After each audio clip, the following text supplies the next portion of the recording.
Hello everyone, welcome back to the channel. आज चलो एक गर्मा गर्म टॉपिक पे बात करते हैं।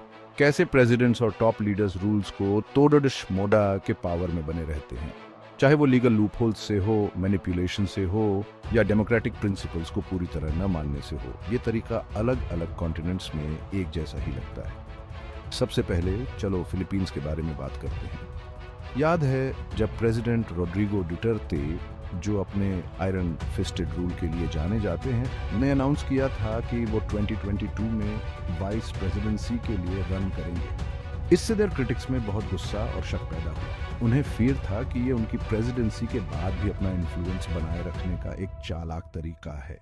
क्यों?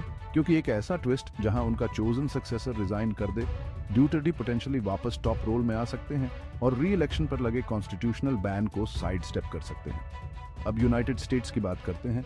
2020 इलेक्शंस के दौरान हमारे यहाँ एक जॉ ड्रॉपिंग सिचुएशन हुई थी। एक कंजर्वेटिव लॉयर ने एक 6 पेज का मेमो ड्राफ्ट किया था, जिसमें बताया गया था कि कैसे vice president Mike Pence election results को पलट सकते हैं। इस कंट्रोवर्शियल मेमो में सजेस्ट किया गया था कि पेंस के क्लोज की बैटल ग्राउंड स्टेट्स के इलेक्टर्स को रिजेक्ट करने का अथॉरिटी है। ये डेमोक्रेटिक वोटिंग प्रोसेस को डायरेक्ट चैलेंज था।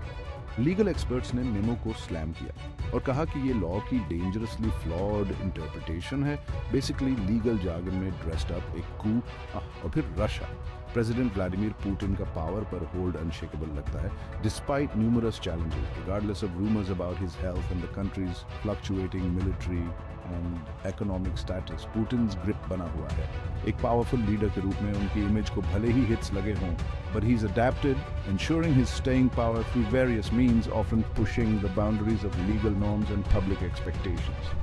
लीडर्स ऐसा क्यों करते हैं? ये ऑफन पर्सनल एम्बिशन, ऑफिस छोड़ने के बाद लीगल रिपरकशंस का डर और पावर के एडिक्शन का कॉम्बिनेशन होता है। ये सिचुएशन सिर्फ लीडर्स के बारे में नहीं है, बट देयर अराउंड क्लोज के पीपल के बारे में भी है, जो देयर कंटिन्यूड रूल से बेनिफिट करते हैं and thus help in orchestrating these manoeuvres. इन टैक्टिक्स पर वॉच कीप बहुत इंपॉर्टेंट है। उन्हें समझना रोबस्ट डेमोक्रेटिक सिस्टम्स, जहां पावर ट्रूली पीपल के हैंड्स में हो, के लिए एडवोकेट करने का फर्स्ट स्टेप है। तो आप क्या सोचते हैं? क्या ऐसे सिचुएशंस को प्रिवेंट करने के लिए कोई सॉल्यूशंस हैं?